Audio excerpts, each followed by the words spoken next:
Find an equation of a line that contains the points listed in the table below. Now, here's a hint. Think of what can be done to each x value in order to create the corresponding y value. So here's where we want to put our power of observation into play and thinking about patterns with numbers to see what kinds of patterns we can see from this table of values. So here we have our x and our y, so we see that there's some kind of a relationship. And we want to start just exploring what kinds of relationships there might be. So notice here I'm going from 0 to 2. Here I'm going from 1 to 3. Here I'm going from 2 to 4, from 3 to 5, and from 4 to 6.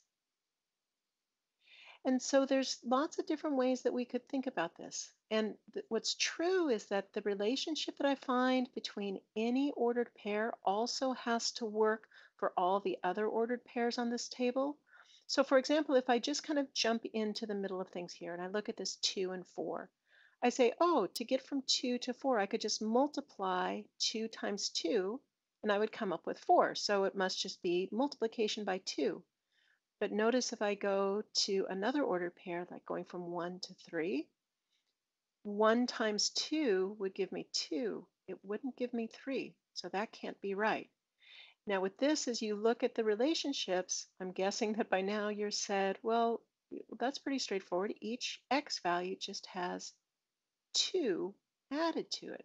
To get from x to y, I take the x and I add 2. I take 2 and I add 2 to get 4. I take 3 and I add 2 to get 5. I take 4 and I add 2 to get 6.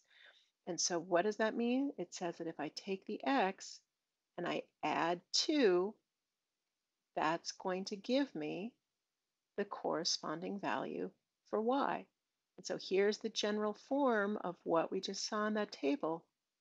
That's the equation that we're looking for that represents the pattern that we see here in this table of values.